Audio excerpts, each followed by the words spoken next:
Bienvenue au 3e culte. En temps normal, il nous reste 6 minutes. Amen. Mais ça, c'est en temps normal. Amen.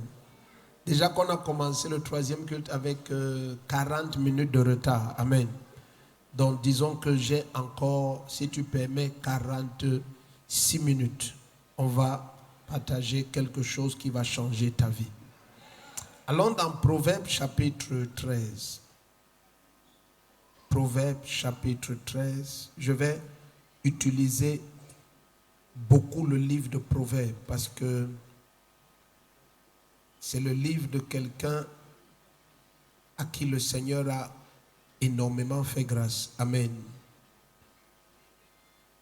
C'est le roi Salomon. C'est parfois terrible de voir comment l'Église reconnaît la grâce à l'œuvre dans la vie de quelqu'un, plus à l'aise lorsque la personne meurt et retourne au Seigneur. C'est facile aujourd'hui pour nous de dire que Dieu parlait à Salomon. Mais je vais te dire quelque chose. Si Salomon était de nos jours, tout le monde allait dire que personne ne lui parle, surtout pas Dieu. Parce que ce garçon-là, ces femmes, c'était une grande assemblée. Amen. Ah, ça. Alléluia. Ça, c'est la manière polie de dire la chose. Amen. Mais tu vois, il faut faire très attention lorsque vous traitez avec quelqu'un que Dieu a appelé. Parce que il y a dans l'appel un aspect qui est hautement mystérieux. Hautement mystérieux. Amen. C'est pour ça qu'il nous faut avoir pour référence dans les Écritures que Jésus-Christ. Suivez ce que je suis en train de vous dire. Autrement, vous n'allez jamais échapper à l'erreur. Jamais. Amen. Parce que tu peux suivre des exemples qui n'ont rien à voir avec toi. Gloire à Dieu. Oui. C'est une parenthèse, mais je crois que en donnant plus de lumière ici, ça peut aider quelqu'un. Lorsque tu veux marcher dans ta foi, suis Jésus-Christ. Suis-le. Amen. Ne dis pas que Dieu m'a appelé à suivre Ézéchiel. Ce n'est pas possible. Tu as vu comment la réponse est dure. Ce n'est pas possible. Amen. Jésus a dit que celui qui me serve me suive. Et celui qui me suit ne marchera point dans les ténèbres. La personne que tu suis, ça ne doit pas être Salomon, ni David, ni même pas Ézéchiel, ni Jérémie. Non, ça doit être uniquement Jésus-Christ. Amen. Ton amen n'est pas très clair. Donc, suis bien ce que nous allons partager. Pourquoi je commence ici, tu vas saisir pourquoi. Parce que pendant que nous allons avancer, tu vas découvrir que il n'y a pas d'accomplissement sans modèle de référence. Écris ce que je viens de dire, c'est déjà très grave. J'ai dit, il n'y a pas d'accomplissement sans modèle de référence. Maintenant, lorsque quelqu'un vient et il va te dire que mais Dieu va faire des choses que les yeux n'ont jamais vues, justement, il faut déjà savoir ce que les yeux ont vu. Dieu va faire ce que les oreilles n'ont jamais entendu, il faut déjà savoir ce que les oreilles ont entendu. Amen. Donc, tu vas découvrir que, et c'est terrible de voir que dans le monde, on le fait aisément. Je t'ai dit, si tu connais des sociétés comme les Hyundai, les Daewoo, à l'époque, il y avait, comment on appelait ce monsieur-là encore, avec ses voitures-là, les mousseaux de Sangyong, quelque chose comme ça. Mousseaux de Sangyong copiaient les moteurs Mercedes sans repentance. Amen. Donc, et vous connaissez un peu l'histoire. À l'époque, l'armée, la nation américaine, pour copier et former le B-52, il y avait un type d'avion russe qui était très puissant à l'époque. Ils ont payé le pilote, il a atterri à Tel Aviv, on a extradé sa famille aux États-Unis et on a décomposé l'avion et l'armée américaine sans repentance a fabriqué le B-52 sur la base du modèle russe en plein soleil. Amen. Pourquoi? Parce que sans modèle de référence, il n'y a pas d'accomplissement. Ton amen n'est pas propre. Amen. Donc, si quelqu'un, par exemple, te dit que il a fait une chaise extraordinaire. Elle n'est extraordinaire que parce qu'elle ne ressemble pas à ce qu'on appelait chaise initialement. Donc il faut déjà qu'il sache ce que c'est que la chaise. Ça part d'un point précis. Alléluia. Est-ce que tu es ici ou tu es parti? Donc lorsqu'ils sont venus vers Jésus et ils lui ont dit, qu'est-ce que toi tu vas faire comme miracle pour que nous croyions en toi? On veut des références parce que nous, on a vu Moïse faire ceci. On a des références avec Moïse. Jésus leur dit, il ne vous sera donné d'autre miracle que celui de Jonas. De même que Jonas fut 3 jours et 3 nuits dans le sein du poisson, et ainsi le Fils de l'homme sera dans le sein de la terre. Et il va ressusciter. Donc il voulait leur faire comprendre que vous cherchez le miracle, vous aurez la main des miracles. Quelqu'un va entrer au séjour des morts, il va sortir. Ton amen n'est pas clair. Et la Bible nous révèle que lorsque Jésus est ressuscité, en fait sa famille venait le chercher pour lui dire que gars, là où tu es revenu à la vie, le truc que tu parlais avant ne parle plus. Amen. Parce qu'on t'a tué à cause de ça. Est-ce que vous comprenez un peu? Donc venez le chercher comme pour lui dire qu'écoute, maintenant on a eu assez de problèmes. Amen. Et ils se sont rassemblés et souvent j'imagine que quand les apôtres partaient après l'enlèvement du Seigneur, il n'y avait plus de doute en l'évangile. Tu vois, vous causez avec quelqu'un comme ça, vous êtes en train de causer et ils sentent une terrible présence. J'imagine qu'à peine ils se regardent, Jésus commence à se lever. Okay. Thomas et tous les autres apôtres se regardaient et disaient, attends, qu'est-ce qui nous arrive? Jésus s'est mis à se lever, se lever, se lever. Hey, traverser les nuées, continuer jusqu'à disparaître. Et tout d'un coup, les anges sont apparus et il leur dit, homme galiléen, c'est Jésus de la même manière qu'il est parti, c'est ainsi qu'il va revenir. Quand les apôtres, tu vois, si quelqu'un doutait encore que Jésus de Nazareth est le Christ devant les apôtres, il perdait son temps. Leur conviction avait dépassé la normale. Parce que dans tout ce qui était leur référence hier, en termes de miracle, Jésus avait effacé ça complètement. Et ta vie va effacer tout ce qui était des anciennes traces, les anciennes limites. Quand tu auras achevé avec le diable, tous vont reconnaître que ton Dieu est le Tout-Puissant. Laisse-moi te montrer ce que l'Esprit de Dieu veut que je te dise. Je t'ai dit le 3e culte. Je suis émerveillé de voir comment petit à petit il grandit parce que c'est le tendon solide. Amen. Je t'ai dit souvent, fais le premier culte, c'est tellement extraordinaire. Alléluia. De voir tout ce que le Seigneur fait avec toute cette foule d'adorateurs ici. Fais le 2e culte. Amen. Nous voyons la grâce de Dieu extraordinaire. Mais comme tu as choisi le 3e, bienvenue. Proverbe 13, verset 4. Donc, il n'y a pas d'accomplissement sans modèle de quoi? Sans modèle de... Oui. Ce que je vais dire est fort, hein, mais il faut que l'Église ait l'humilité d'écouter. Et souvent, j'aime vous dire que ce sont les enfants qui jugent quelque chose avant d'avoir totalement compris la chose. Amen. Donc, écoute. Même si ce que je dis te paraît bizarre, écoute. Amen. Donc, mettez Proverbe 13, verset 4. Mettez ça à l'écran. Il dit, l'âme du paresseux a des désirs qui n'aboutissent à rien. Souligne tout ça.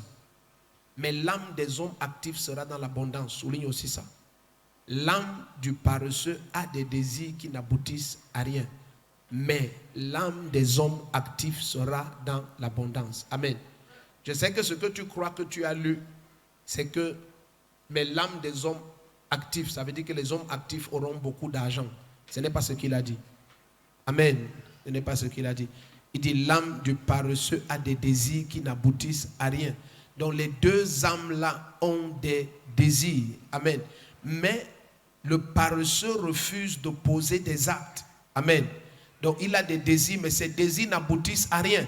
Tu le vois en 2016, il a des désirs. 2017, il en a. 2022, il en avait. Maintenant, voici 2023. Il te dit encore, j'ai de grandes visions. Il a des désirs.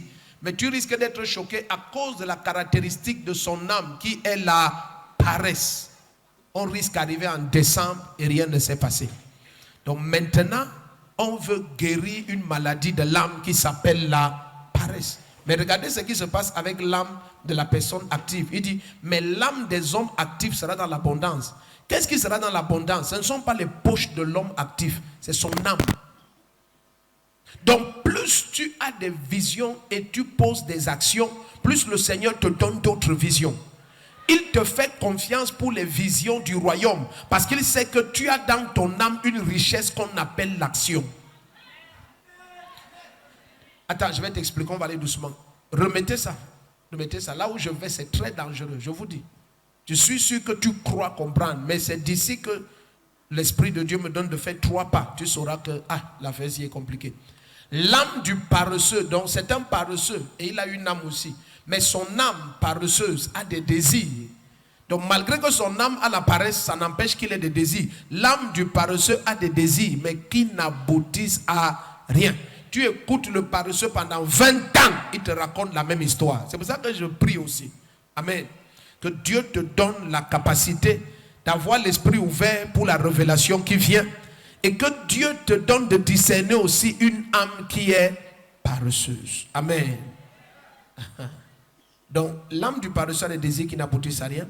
Mais l'âme des hommes actifs sera dans l'abondance. Donc, Dieu va donner à l'âme de l'homme actif. Parce que la dernière fois qu'il lui a donné une vision, il a transformé la vision en manifestation. Donc, maintenant, le Seigneur va encore lui donner d'autres visions. Amen. Donc, il y aura abondance de visions dans l'âme de l'homme actif. Maintenant, suivez-moi.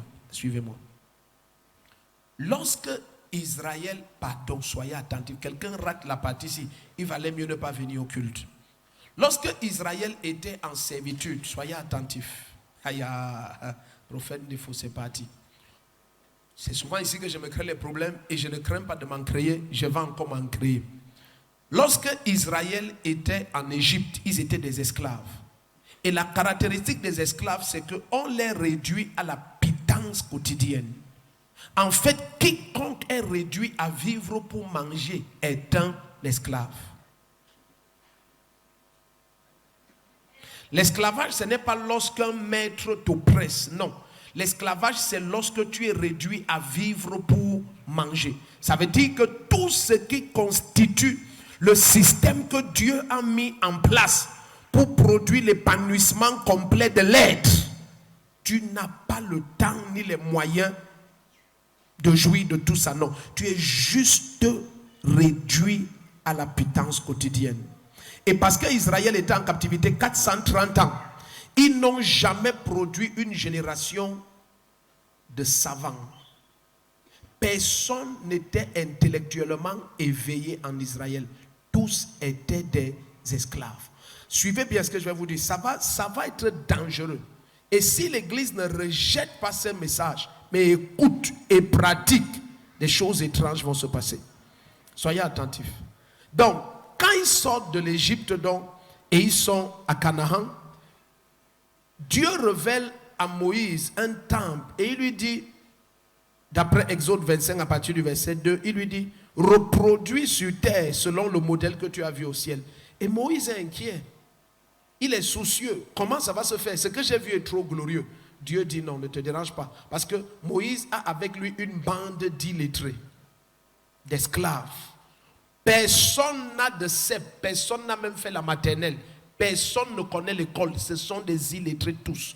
Alors Dieu dit, j'ai mis mon esprit sur Bezalel et Oholiab. Il dit, je leur ai donné par mon esprit la capacité de faire toutes sortes de choses technologiques avec le bronze, le bois, l'or, l'argent, toutes sortes de choses. Mais mon esprit est venu pour cela. Amen. Soyez attentifs. Maintenant, des centaines d'années plus tard, ils vont être capturés et amenés à Babylone. Arrivés à Babylone, Nebuchadnezzar va prendre ceux de la maison de Juda et il va les former dans toutes les sciences de Babylone. Ils seront des érudits et des intellectuels de très haut rang. Je n'ai pas suivi ton amen. De très très haut rang. Et ils vont revenir de Babylone. Et Dieu maintenant va lever l'esprit, éveiller l'esprit de Cyrus. Et Cyrus va libérer tout le trésor du temple passé qui avait été détruit. Et ils vont retourner en Israël. Au moment de rebâtir le second temple, qui sera plus glorieux que le premier, Dieu n'a plus mis son esprit sur quelqu'un. Je peux recommencer. Ce qui a été fait avec la science et la connaissance et les ressources du premier temple est un temple supérieur en gloire au premier temple. Faites attention maintenant. C'est ici que l'Église risque de rater quelque chose.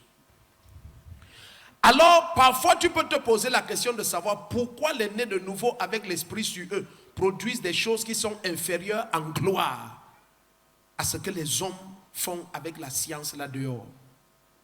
Parce que l'Église tarde à comprendre quelque chose. Les amens sont en train de partir. Les amens quittent la salle ici. L'âme est une partie de l'homme qui doit être éveillée et actif au maximum. Je sais que, voilà, maintenant tu commences à comprendre que là où je parle, c'est compliqué, n'est-ce pas? Mais quand j'ai lu Proverbe 13, 4, tu croyais comprendre qu'on va parler du travail, aller au champ et tout ça. Non, non, non. Maintenant, tu vas être surpris de découvrir que si je viens, par exemple, vous poser la question de savoir combien de livres chacun d'entre vous avait acheté depuis le 1er janvier. Ou alors, pour ne pas complètement te mettre mal à l'aise, combien de livres tu as acheté les 6 derniers mois passés? Vous risquez d'être choqué que s'il y a encore de l'honnêteté dans l'église de Jésus-Christ, j'aurai 2 ou 3 doigts levés. Ça veut dire que ton âme est en train de dormir. Peut-être pour certains d'entre vous depuis 8 ans. Allons doucement. Parce que Jésus vient de dire que si vous ne vous convertissez et devenez comme les petits enfants, vous n'allez pas hériter du royaume. Suivez-moi très bien. Le problème, c'est que tous ceux qu'ils ont remarqué du petit enfant, c'est ce que Jésus n'a jamais dit. Ils croient que Jésus veut dire que les petits enfants sont sans péché. Non. Quand tu nais de la nature du premier Adam, même si tu es un petit enfant, tu es né de la nature du péché, tu es un pécheur. Ce n'est pas de ça que Jésus parle.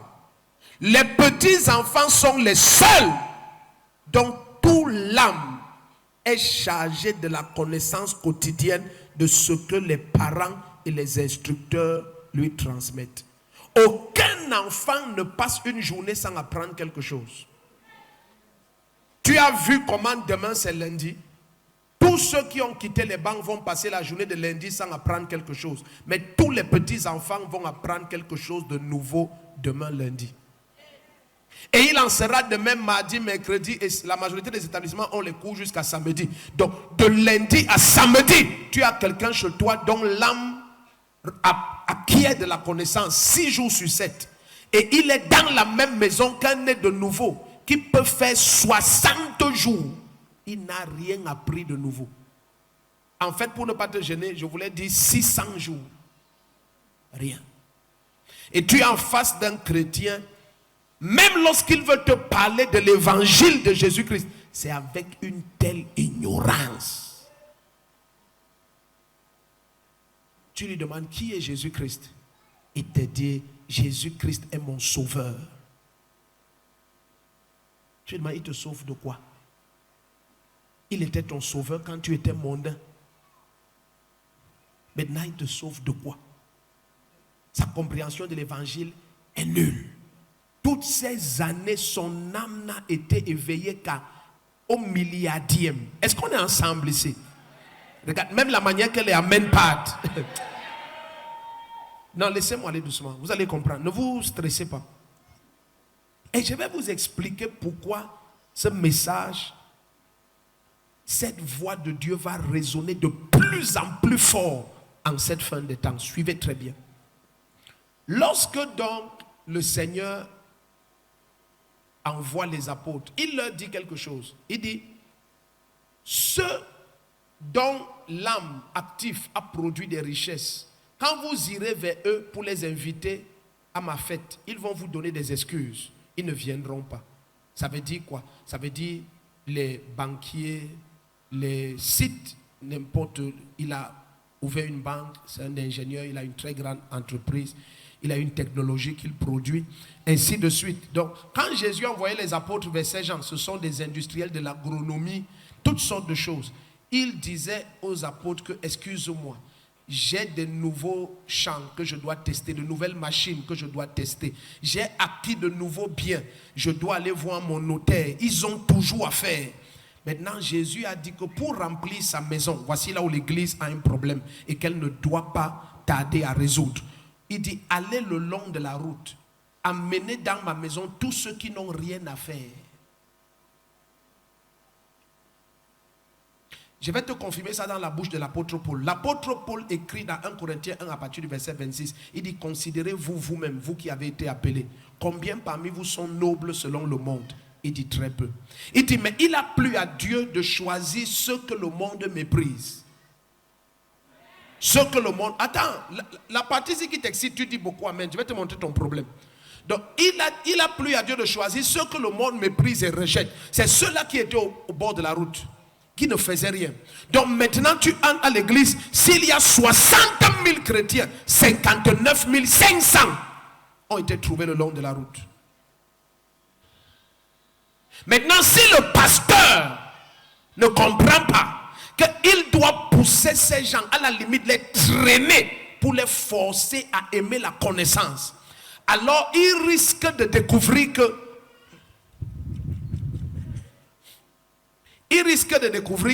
qu'il est impossible pour Dieu d'amener ces gens à devenir des merveilles devant ceux que le monde élève.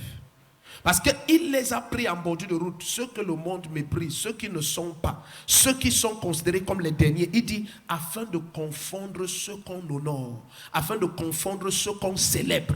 Donc il ne t'a pas pris seulement pour que tu t'asseyes à l'église. Non, il a un dessein avec toi. Il a une mission avec toi. Oh, suis-moi, allons doucement.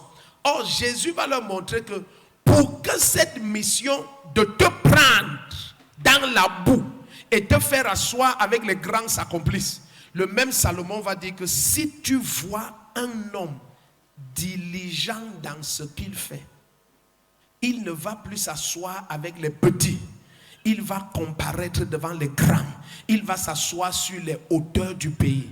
Donc comment est-ce que Dieu prend dans la boue ou te prend en bordure de route et fait de toi quelqu'un qui émerveille le monde? C'est lorsque tu acceptes la diligence.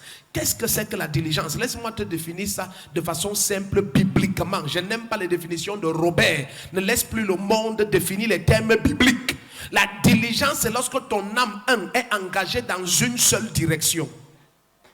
Comme l'apôtre Paul dit dans le livre de Philippiens, je fais une seule chose.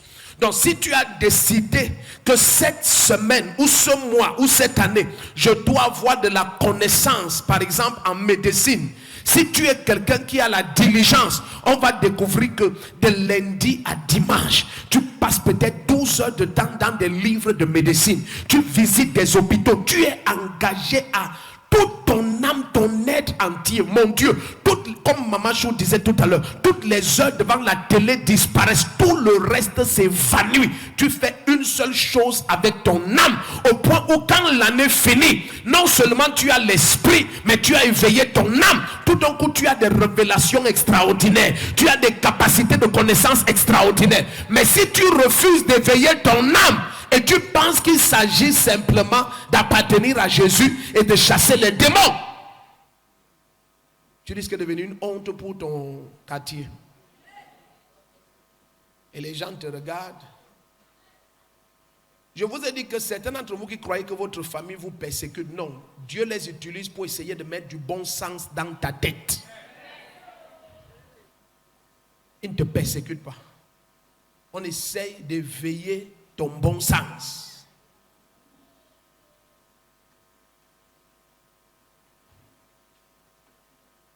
Je ne comprends pas. Les gens me méprisent.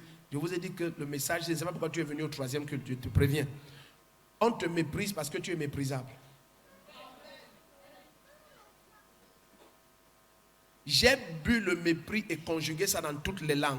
Maintenant, au petit niveau 0, si où Jésus m'a amené, Je ne vois plus personne qui me méprisait hier avoir le courage même de cligner les yeux. On te méprise quand tu es méprisable. Point barre. C'est aussi simple que ça. Je n'ai jamais en voulu à ceux qui m'ont méprisé. Je vous dis devant Dieu, j'ai toujours dit dans mon cœur que s'ils me méprisent, c'est parce que je suis méprisable. Donc je dois quitter de là où on méprise. Je vois quelqu'un quitter de là où on méprise. Je vois quelqu'un entrer dans des dimensions de connaissance qu'on n'a jamais soupçonnées avant. Attends, soyez attentifs ici, soyez attentifs. Parce que cette histoire de croire toujours que tu vas rester là où tu es et tu vas prier jusqu'à tout le monde t'acclame dans la bassesse là. Le monde est trop occupé pour prêter attention à quelqu'un qui ne prouve rien. Je reprends. Le monde est trop occupé pour prêter attention à quelqu'un qui ne prouve rien. Si ta vie ne prouve rien, tu n'auras l'attention de personne. Si ce que je dis t'énerve, il y a 4 grandes portes ici. Et je t'ai dit que pour sortir sans avoir les problèmes, fais comme si le réseau ne passe pas. En plus, c'est vrai, il y a les problèmes de réseau ici. Donc tu prends, allô, oui, allô, attends, j'arrive dehors. De là, piap, tu pars. Amen. Je te donne le moyen de t'en sortir. Amen. Au lieu de t'énerver, libère ton esprit pentecôtiste et laisse que la vérité et la parole te lavent, te purifient et te transforment. J'ai dit le temple le plus glorieux. La gloire du second temple sera supérieure à celle du premier. La gloire du temple qui a été fait par la connaissance avec l'onction qui brise le joug du manque.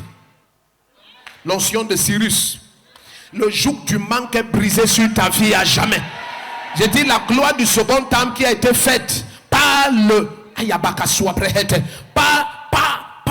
J'ai failli dire ça dans des thèmes. Mais les anciens connaissent ces thèmes. Ça ne les effraie pas. Amen. Donc, ce qui a été fait par la profondeur. Amen. Par le aido. Non, les sons comme ça va les embrouiller. Amen. Tu vois, hein, quand tu vas dans les profondeurs de la connaissance, dans n'importe quel domaine, tu vas devenir très riche et puissant. Si tu pêches en eau profonde, tu vas rentrer dire à ta femme qu'il n'y a pas eu le poisson aujourd'hui. Mais si tu vas en eau profonde, tu vas rentrer dire que les bateaux sont en train de se noyer d'abondance. Le problème n'est pas les poissons, c'est le niveau où tu opères. Je vais vous dire ça jusqu'à vous allez vous éveiller. Suivez-moi très bien. Moi, j'ai eu à causer avec quelqu'un un jour. Suivez ce que je vais vous dire.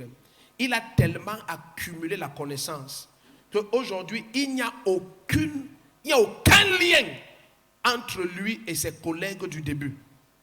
Ça veut dire, par exemple, c'est un exemple.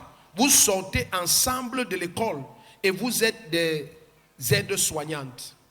Mais lui, il se donne tellement aux soins infirmiers que vous battez dans les centres de santé au quartier, vous injectez les gens, vous tuez d'autres, vous embrouillez les naissances, vous semez la confusion. Lui, il est allé tellement dans la connaissance que c'est par lui que j'ai appris qu'il y a les doctorats en soins infirmiers. Donc, il est docteur, mais en soins infirmiers. Il est allé tellement loin qu'il est aux Nations Unies comme chef de département à l'OMS, sorti d'un centre de formation au Cameroun.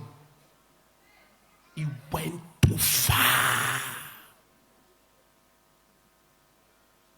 Le pentecôtiste, Père, au nom de Jésus-Christ, spirituellement, j'entre aux Nations Unies, je déplace. Quiconque occupe ma place aux Nations Unies. J'ai son nom, c'est Hong Xin Fiang. Hong Xin Fiang. Va le renverser. Est-ce qu'on est ensemble ici? Jésus a laissé qu'un pan de sa vie nous soit révélé à 12 ans. Il n'était pas dans la salle de prière. Il était au temple étudiant les livres et posant des questions. Le premier qui dit Amen, quelque chose va changer. Il était au temple étudiant les livres et posant des questions. Donc Dieu veut nous montrer que dans le temps de préparation, il y a l'accumulation de la connaissance. Ce n'est pas tu as un doctorat en ignorance. Tu écoutes certains d'entre nous parler, c'est comme si on célèbre l'ignorance dans les milieux de réveil. Par la grâce de Dieu, personne ne m'a appris. C'est un problème si personne ne t'a appris. Cesse de dire les bêtises comme ça. Cesse de dire les bêtises. Paul était l'élève de Gamaliel. Par la grâce de Dieu. Paul amenait ses écrits présents à Pierre. Par la grâce de Dieu, personne ne m'a appris. Je suis resté comme ça dans ma chambre. Jésus entre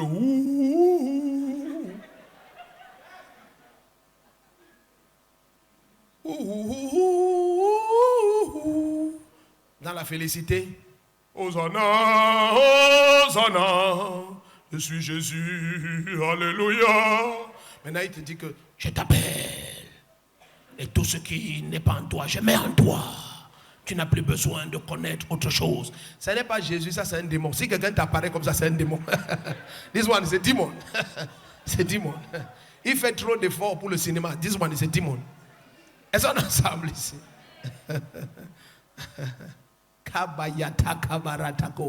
Après ce message, ta vie va changer radicalement.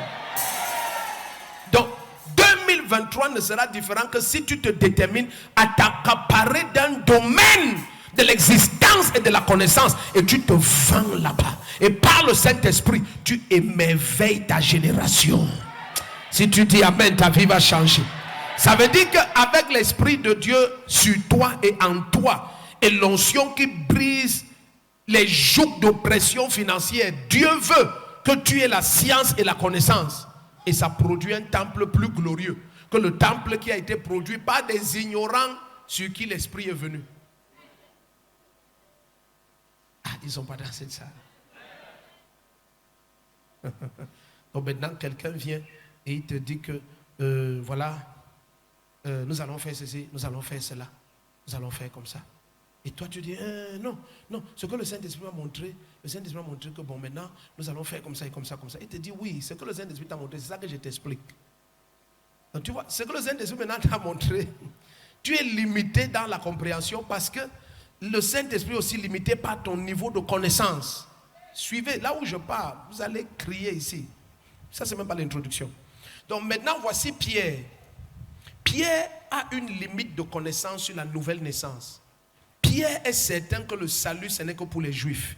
Pierre est certain que le Juif et le païen, ceux qui ne sont pas de la nation d'Israël, ne doivent pas communier ensemble.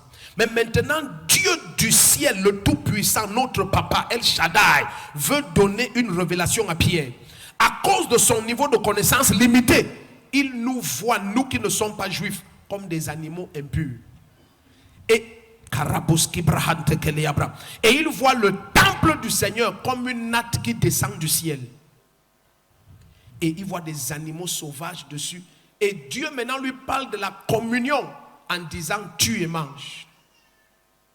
Je rends grâce à Dieu que Pierre ait rapporté la vision, qu'il ne soit pas tombé dans l'erreur de certains de nos aînés dans le pentecôtisme qui ont de pareilles visions et écrit un livre.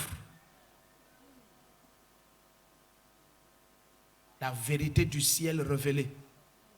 Non, c'est pas que si c'est le livre de quelqu'un, c'est pas que c'est ton livre que j'attaque. Je connais même pas les titres de ces choses-là. C'est juste une parole comme ça. La vérité du ciel révélée. Et il raconte comment, pendant qu'il priait, il a eu l'extase, le ciel s'est ouvert, L'expérience qu'il a eue, il a vraiment eu. Amen. Mais le code de l'expérience, ce que j'aime appeler la matrix de l'expérience, elle est fausse. Elle est fausse. Pourquoi je dis qu'elle est fausse? Parce que c'est dû au niveau de ta connaissance. Dieu communique à chacun selon le niveau de ta connaissance. Suivez très bien. Attendez. C'est pour ça qu'il y a Proverbe 36, verset 10. C'est pas ta lumière que nous voyons la lumière. C'est pour ça que Jésus dit que si la lumière qui est en toi est ténèbres, tes ténèbres seront grandes. Donc c'est le niveau de connaissance, de lumière qui est en toi, qui détermine ce que Dieu peut te donner comme information, ce qu'il peut faire avec toi et l'interprétation que tu auras de tout ce qu'il va te révéler. Ton amen est parti. Maintenant, imagine donc que voici un chrétien et Dieu veut lui communiquer des choses. Et ce qu'il voit, par exemple, à cause de son niveau de connaissance, c'est la nappe qui descend du ciel avec les animaux impurs. Et Dieu dit, tue et mange. Et il dit, Seigneur, et il connaît que c'est le Seigneur. Et il dit, Seigneur, je n'ai jamais rien mangé d'impur, je n'obéis pas. Il sait que c'est le Seigneur. Il dit, je n'obéis pas. Et le Seigneur insiste. C'est quand il va plus tard, quand ils vont arriver et il lance, je connais, et il voit tout ce qui va se passer. C'est là où il va dire que je comprends ce qui m'est arrivé dès le début. Heureusement, il n'a pas écrit un livre. Il dit, je comprends par là que Dieu voulait me montrer qu'il ne faut plus appeler impurs ceux qu'il a justifiés par la foi comme nous. Donc regarde, son niveau de connaissance a fait qu'une vision ouverte ne soit toujours pas en accord avec la vérité. Attends, je vais vous donner des exemples. Imagine, je suis dans la connaissance, je suis sur terre avec toi. Maintenant, imagine que, parce que si on parle des choses du ciel maintenant, il y aura la confusion ici. Imagine que Dieu veuille te communiquer quelque chose. Ce que je vais dire est très grave, mais je vais dire. Alors tu vas voir quelqu'un qui te dit que lui, il a été au ciel et il a vu les maisons. Il a vu par exemple la maison du pasteur Michel, très jolie maison, il a vu la maison, il a vu la maison. Regardez, toutes ces expériences du ciel que les gens, ils ont vu les maisons, vous serez choqués. Ce n'est en rien consistant avec la parole. Mais c'est leur niveau de révélation. Jésus est allé nous préparer une place. Il y a des maisons pour tous ceux qui avaient des alliances avec Dieu. Pour l'éternité, il y a la maison d'Abraham, il y a la maison de David, il y a la maison de Noé. Tous ceux qui ont une alliance avec Dieu, ils ont des maisons. Mais bien aimé, pour nous qui sommes en Christ, il est allé nous préparer une place. Ton amen, je n'ai rien suivi. Une place. C'est un office, c'est un office, c'est un office. Nous sommes des fils sur toute la maison. C'est un office. Mais tu vois, tu peux être choqué de découvrir que à cause de ton niveau de révélation et de compréhension de l'évangile, tu opères sous une lumière qui te donne un jar de révélation. Et ce qui est dramatique, c'est que il faut beaucoup d'humilité pour pouvoir discerner le vrai. Peut-être même pas du faux, mais de ce qui est d'une lumière mixée. Donc, j'ai dit ça pour te dire ceci. Lorsque tu n'augmentes pas et ne rends pas aiguisé ton niveau de connaissance, tu limites ce que Dieu peut faire avec toi. Et tu crois que c'est Dieu qui a un problème. Dieu n'en a pas. Il n'en a pas. C'est seulement que ce n'est pas ton niveau de lumière que tu vois. Et si ton niveau de lumière est bas, tu seras choqué de voir que tes interprétations seront confuses. Alors je prie pour quelqu'un, au nom de Jésus-Christ, que 2023 soit aussi l'année où la parole du Seigneur va s'accomplir en termes de soif de la connaissance. Il répand en cette fin de temps une soif et une faim, non pas de pain et d'eau, mais la soif et la faim d'entendre, d'écouter, de recevoir la parole du Seigneur. Je prie que la soif de la connaissance soit transférée dans la vie de chacun au nom de Jésus-Christ. Attends, suis-moi. Soyez ici. Soyez ici.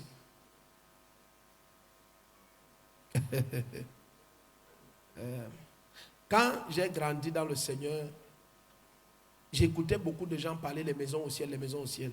Jusqu'à ce que Dieu me fait grâce d'écouter certains serviteurs de Dieu de lumière très, très, très claire, très brillante.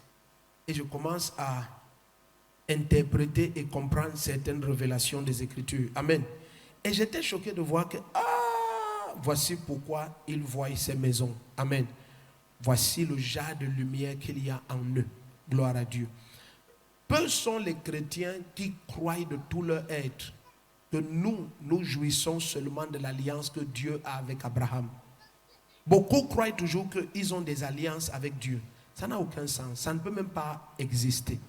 Vous savez, pour que Dieu ait une alliance avec quelqu'un, ça suppose que Dieu a tellement éprouvé la personne qu'il connaît que la personne va pratiquer sa part. Parce que l'alliance est le contrat.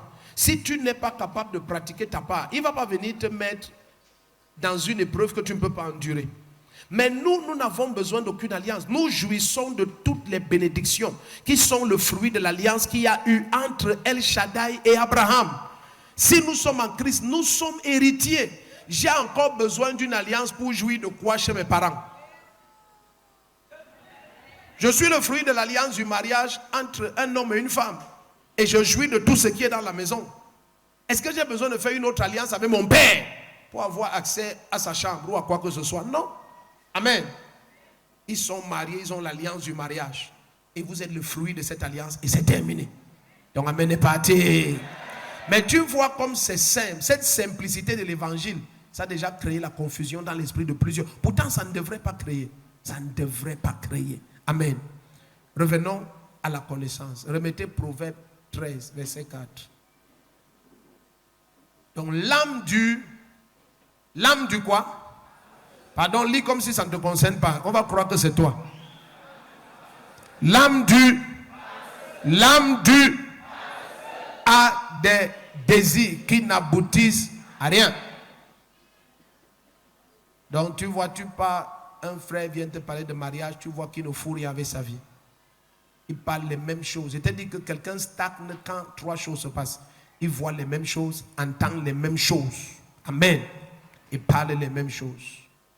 Quand tu vois les mêmes choses, ça veut dire que tu es sur place. Quand tu parles les mêmes choses, tu es sur place. Rien n'a bougé. Et quand tu vois les mêmes choses, entends les mêmes choses, et quand tu parles les mêmes choses, c'est que tu es sur place.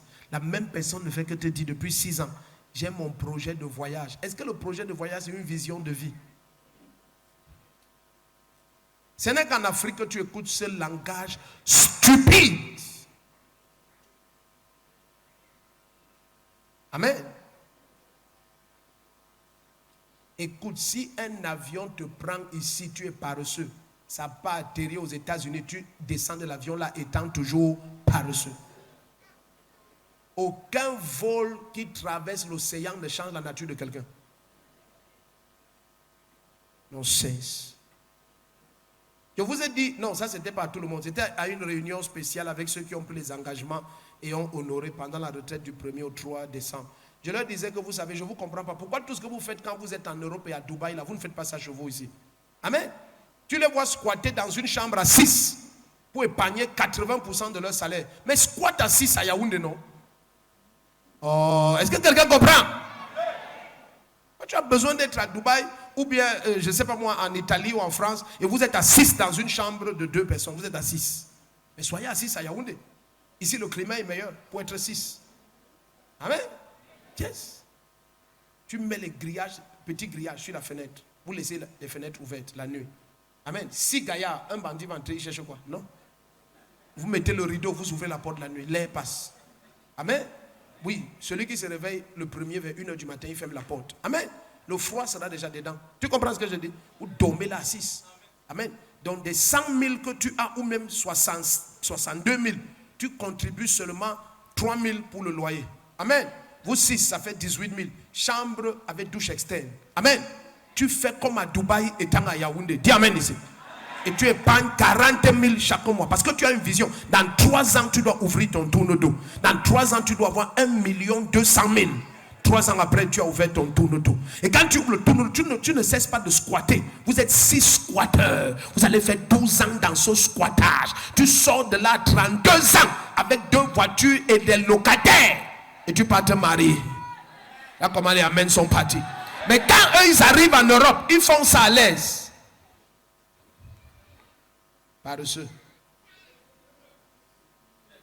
Je ne sais pas ce que j'ai dit qui vient de t'énerver. Excuse-moi. Mais j'ai dit quelque chose. Proverbe 19. Proverbe 19. Le problème, c'est le prix de la connaissance. Accepte d'embrasser la connaissance. Lorsque nous allons arriver à Proverbe 4 et 8, il va dire avec tous tes acquis, acquiert la connaissance. Exalte-la, elle va t'élever. Quand tu aimes la connaissance va t'élever. Je t'ai dit que si tu apprends que ton chirurgien qui va opérer un membre de ta famille est devenu chirurgien après 24 heures de prière non-stop. Il est devenu chirurgien comme ça. Il a reçu les capacités spirituelles d'opérer les gens. Écoutez, tu vas enlever ton malade là-bas rapidement. Ça veut dire que même toi, tu ne crois pas que Dieu... Tu vois, tu as vu comment tu es, non? On te dit que non, le professeur, c'est Dieu qui l'a rendu chirurgien. Tu dis, ah bon, ça veut dire quoi? On dit, non, c'est un ancien maçon. Mais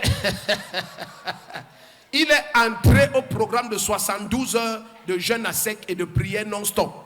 Quand il est sorti, après 72 heures, Dieu lui était apparu que maintenant, il opère les gens. Aïe, aïe, aïe, aïe, aïe, aïe, aïe, aïe. Aïe, aïe, aïe, aïe, aïe. Écoute, tu vas aller en prison. Tu vas atterrir en prison. Amen. Yes. Ou tu vas entrer dans un avion, on dit, mesdames, mesdemoiselles, monsieur, c'est le premier vol que ce pilote fait parce que avant d'être pilote, c'était un maçon. Et, et il était dans une église. Il avait 72 heures de prière non-stop. Et le Seigneur lui a apparu, lui a imposé les mains lui-même et lui a dit, à partir d'aujourd'hui, pilote les avions. Tu vas d'abord lui dire que prends un pipet, tu es seul dedans. On voit ce qui t'arrive. Si tu comprends, dis Amen. Proverbe 19. Donc toi-même, tu comprends que tu veux quelqu'un dont la connaissance a été éprouvée, qui a travaillé son âme dans un domaine précis. Il a été diligent. Il a fait 7 ans de médecine, 6 ans de spécialisation, 4 ans sous un maître chirurgien. Et maintenant, il a pratiqué suffisamment d'années. On lui confie des corps. Et ça fait 18 ans de médecine.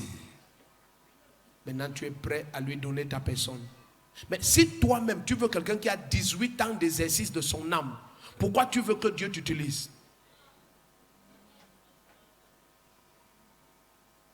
Tu n'es pas prêt à faire confiance à quelqu'un qui sort de 72 heures de jeûne et de prière à sec. Les gens, c'est vous rire. Parce que Dieu lui a apparu. Oh. Dieu, vous blaguez. Dieu lui a apparu. Amen. Et dans cette vision, il a vu tout le ventre des gens.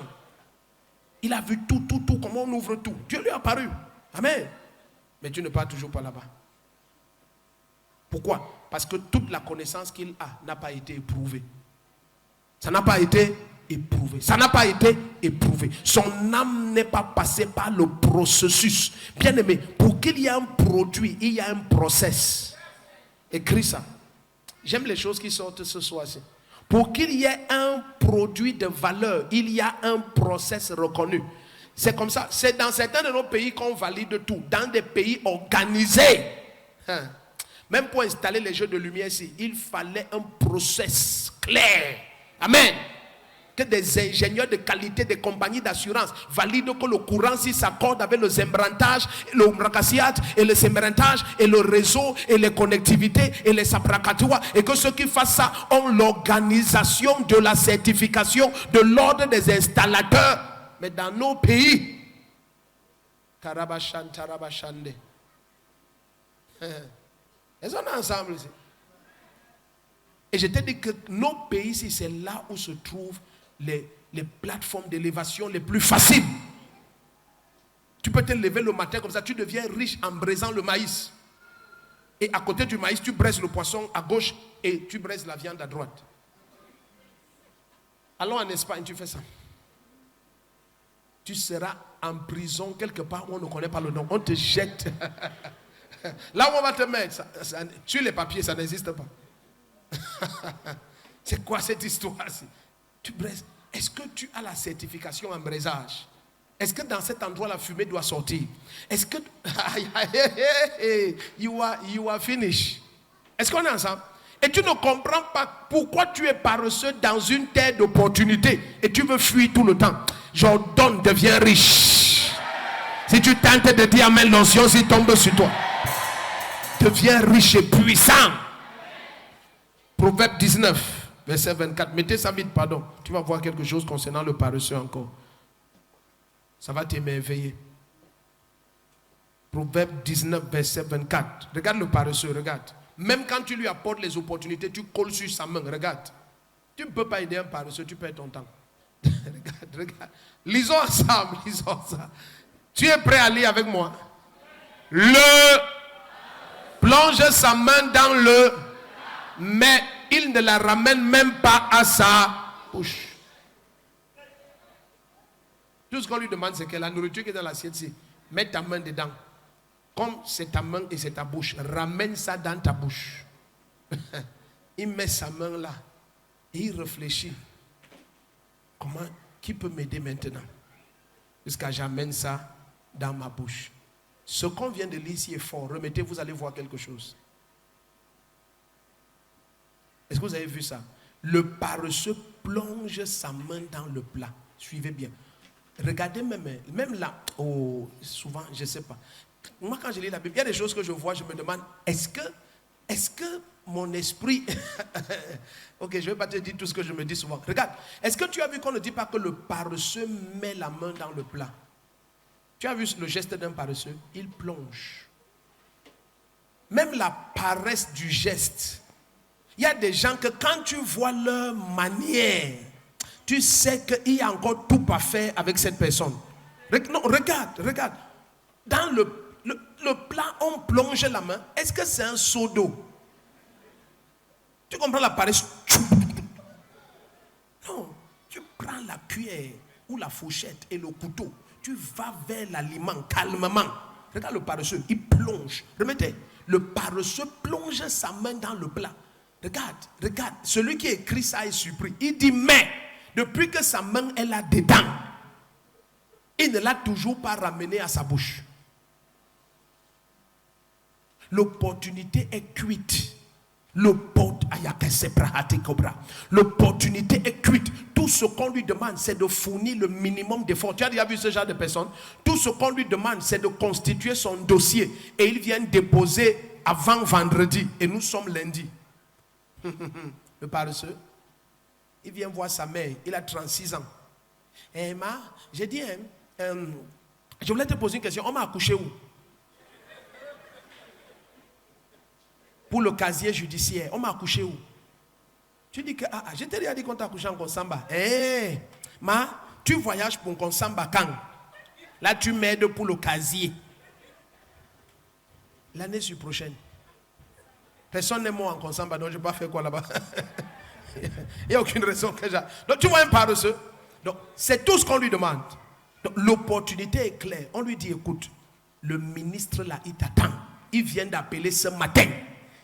Apporte-lui ton dossier, il veut te voir. Tu lui apportes ça vendredi, avant qu'on ne finisse le truc, comme il est le président du conseil d'administration. On lui a donné l'autorité de mettre 2 personnes. Il y a son neveu et toi. Apporte ton dossier. Le paresseux. Vous avez déjà vu le paresseux? Il y a un type de singe qu'on appelle le paresseux. Si tu l'as déjà vu, je peux laisser mon message. Tu parles visionné, tu comprends tout. Pour quitter d'ici à là, les 2 franges qui est au sol ici, ce gars peut faire 1 semaine ici là. Tu finis par le laisser. Tu peux pas. Écoute, c'est impossible d'aider un paresseux. Parce que, suivez ce que je vous dis, vous allez croire que au niveau primaire, ce n'est pas de toi que je parle, mais quand on va avancer, tu vas comprendre. Aide des retraites pour connaître. Tu te retires avec des livres pour connaître. Regardez, bien aimé, moi, ce que je vais vous dire va vous gêner. Mais je ne comprends pas cette génération. Parce que ce que vous croyez que l'ennemi l'a préparé pour votre mal, Dieu a la capacité de changer les ténèbres en lumière et de faire jaillir la lumière du sein des ténèbres. Ça veut dire quoi? Ça veut dire qu'aujourd'hui, si je n'ai pas l'argent pour aller faire les hautes formations dans un domaine. Je vais vous parler de quelqu'un, vous n'allez pas croire, mais c'est vrai. Je le connais personnellement. Je vais vous parler de quelqu'un qui vient de faire une certification de HEC. Au point où HEC lui demande de venir en mai à Paris prendre le diplôme. Il a fini sa formation en suivant les tutoriels sur YouTube.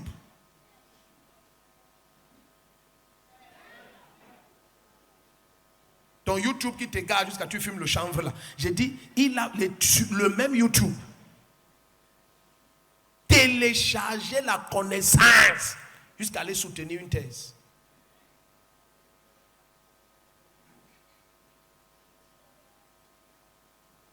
Ça te sert à quoi ton téléphone? Imagine que dans un domaine, tu te décides à connaître comment fabriquer cela. Un jeune vient de fabriquer le premier téléviseur sans fil.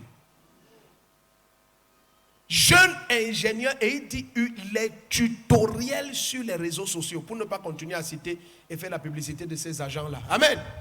J'ai dit sans fil, et c'est un jeune homme, c'est un Africain, et je loue Dieu, c'est un Camerounais. Jeune! Aucun fil. L'un vient d'embrouiller Elon Musk. Il a fabriqué la première voiture électrique qui n'a pas besoin d'être rechargée. sa batterie se recharge continuellement sur des années et des années. Par des tutoriels sur le même téléphone que tu tiens et c'est en train de t'amener en enfer. Tout est pur pour celui qui est pur. Quand tu es confus, tout est confus pour toi. Si j'avais une personne prête pour la grandeur, il allait dire un amen comme les... Je vois le Seigneur t'amener très loin. J'ai dit, tu t'assois et tu télécharges des milliers de cours dans un domaine d'application de technologie. 6 ans plus tard, je vais vous raconter une histoire qui est vraie. Cette histoire est vraie. Je sais qu'elle est vraie parce que ça a été raconté par un homme de Dieu sérieux que nous aimons beaucoup. Celui qu'on doit visiter pour la croisade là. Donc, il dit qu'il y a un monsieur avec son chauffeur. Suivez bien, cette histoire est vraie. Et le monsieur était comme le directeur technique... il était comme le directeur technique d'une représentation automobile au Nigeria. Et son chauffeur. Et son chauffeur était son chauffeur depuis. Mais son chauffeur, il ne savait pas. Il suivait bien. Il suivait des formations en ligne dont il téléchargeait comme ça. Il met les mégas, il télécharge, il met les mégas, il se forme pendant des années. Alors, ils assistaient à un symposium en Europe là-bas. Truc de l'automobile et tout ça. Et lui, il devait faire un speech. Donc, pour faire le speech, les ingénieurs ont préparé le speech. Là, c'est facile. Il a fait le speech. Et comme il aime énormément son chauffeur, ils ont voyagé ensemble et son chauffeur était assis là à côté. Donc avec ses mallettes et tout et ses machins. Alors, quand il finit son speech, la partie qu'on ne lui a pas dit, c'est qu'on va lui poser les questions. Questions. Hein? Mais on ne m'a pas dit qu'il y a les questions. Non, il y a les questions, Oh, boss, reste. Question. Limbra zokoria de moteur d'étranger, machin, d'esprit coria. Et les soprocori, c'est quoi? Hein? Les soprocora. Maintenant, son chauffeur à côté, suivez bien, son chauffeur à côté, il écrivait sur un papier les réponses. Il vient comme ça, il fait comme s'il lui donne quelque chose, il lui remet ça. Il regarde. Il dit, vous posez quelle question? Oui, non, c'est la Semantarore de les Bretos. Non, mais c'est facile, ça c'est le Coriapata, les célébrer. Ok. Deuxième question. Ah, quoi? Et après maintenant, la technique c'était de dire qu'on ne me posait pas de questions que même mon chauffeur est capable de répondre. Suivez l'histoire, c'est pénible. Hein? Donc, quand 2, 3 questions comme ça, c'était toujours que non. Mais posez-moi des questions sérieuses. Ça, c'est des questions que même mon chauffeur. Donc, pour finir, un journaliste éveillé a posé la question que je dis. Hein, de vous deux, qui est l'ingénieur en chef? Parce que j'ai comme l'impression que toutes les questions, c'est le chauffeur qui répond. Il a dit, est-ce qu'on peut écouter le chauffeur? On peut écouter ce jeune homme. Il dit, c'est mon chauffeur. Est-ce qu'on peut l'écouter? Le jeune homme est venu. Agazobra. Le monsieur est rentré au Nigeria sans celui-là. Parce qu'il a signé un contrat sur place. Le premier qui dit un amen comme le tonnerre, sa vie change. Tu vois bien, regardez, suis-moi. Les destins changent lorsque la totale préparation rencontre les opportunités. Quand les opportunités viennent et tu n'es pas prêt, il n'y a que les regrets. Si le jour où on doit mettre David, général en chef de l'armée d'Israël, vient, il n'est pas prêt pour tuer Goliath. C'est fini. C'est le 40e jour. Ce n'est pas le 39e. Il n'y a pas de lendemain. Quand une opportunité vient, ça vient le dernier jour. Oh, les gens, s'ils ne sont pas ici. Je prophétise, tu seras prêt en permanence. Le premier qui dit un amen comme le tonnerre, tu seras prêt en permanence. Tu as vu le paresseux? Le gars, même sa manière d'agir, c'est la paresse. Je te dis la vérité. Il y a des gens, même la manière, ils s'habillent, c'est un paresseux. Regarde, il plonge la main dans le plat. Est-ce qu'on plonge la main dans le plat? C'est quoi ça? C'est quelle histoire ça? Non, on ne plonge pas la main. Amen. Mais il a déjà plongé la main dans le plat. Alors on a Proverbe 21. Est-ce que tu es béni ici? Oh, excusez-moi, on doit arrêter. Il est 16h moins.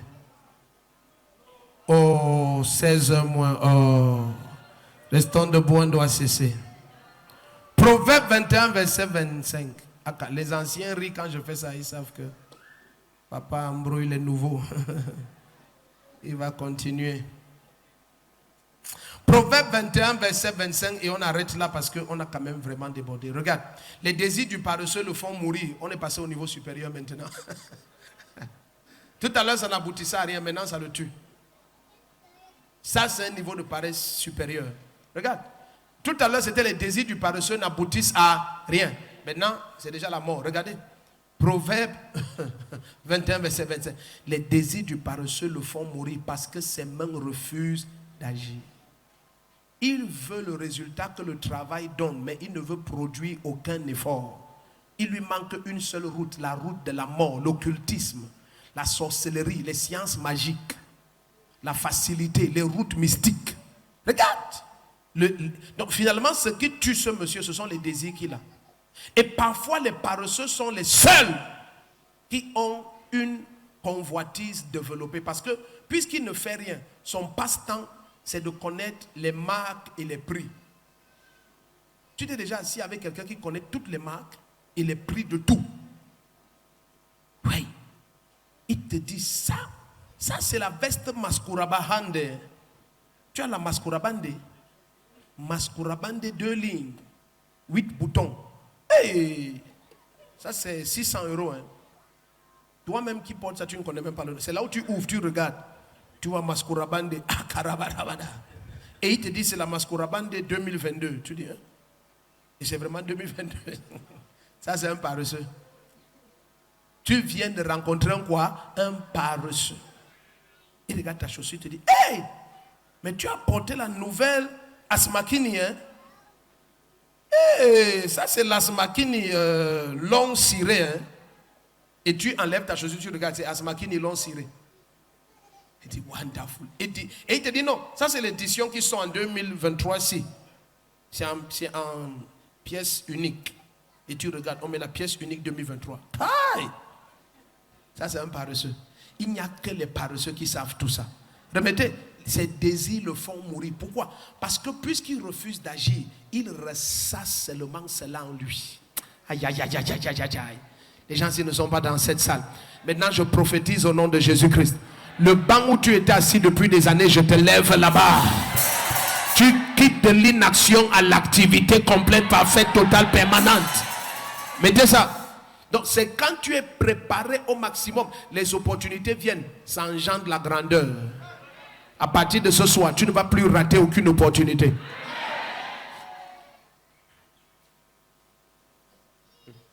Le Seigneur nous a déjà dit, Maman Chou et moi, quelquefois, pas trop, mais quelquefois qui peuvent être appelés plusieurs fois. Tu causes avec des bien-aimés, des hommes comme des femmes, hors de l'église comme à l'église. Et tu lui dis, ok. Donc le Seigneur, par exemple, vient de nous dire un exemple. On marche quelque part. Le Seigneur dit, aidez cette femme. Elle s'appelle telle, machin, machin, machin. Donc quand vous allez vers elle, vous causez. Hey, oui, oui. Bon, ok. On peut t'aider comment? En fait, je ne sais pas encore ce que je vais faire. Oh. Moi, comme je suis là, si tu me donnes 5 francs, je sais ce que je vais faire avec. 50 francs. Non, je te dis, tout mon temps, jusqu'à des centaines de milliards. Je n'ai pas dit que je te dis, je te montre les cahiers où j'ai déjà écrit tout ce que je ferai avec en détail. Je dis devant Dieu, c'est déjà écrit. Ma vie est remplie de fosses prêtes à recevoir l'eau. Aucun montant ne peut venir vers moi et ça me prend. Les trous pour tous les montants sont prêts. Tu es dans le besoin et tu n'as pas de vision. Non, mais ta paresse est effrayante. Ton âme sait à quoi? Comment tu n'as pas produit des choses? Il doit avoir, il doit avoir des conceptions dans ton âme. Tu as des enfants que tu portes à l'intérieur. Tu as des grossesses qui sont prêtes à l'enfantement. Ah, comment ton amène n'est pas clair?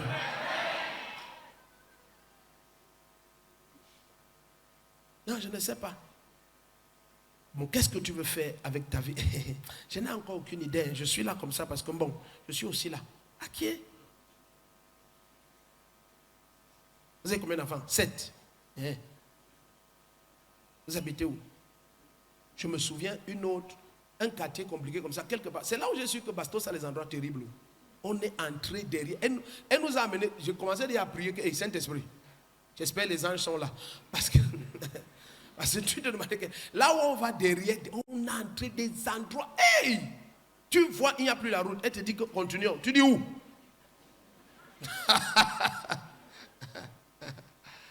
Elle te dit que non, elle ne connaît pas. Tu dis bon, Quand tu connaîtras, tu nous fais signe. Et elle aussi a dit, ok. En partant, tu dis non. Ça, c'est un truc du village. C'est un hôtel de sa grand-mère. C'est pas normal. Maintenant, nous partons comme ça. Est-ce qu'on se connaît? Non. Tu as pris notre numéro? Non. Attends, c'est au village on a fait ça à celle-ci. Donc, tu vois, ta propre vie te désintéresse. Ton âme ne fournit aucun effort. Je finis ici. Tiens-toi debout pour écouter la partie ici.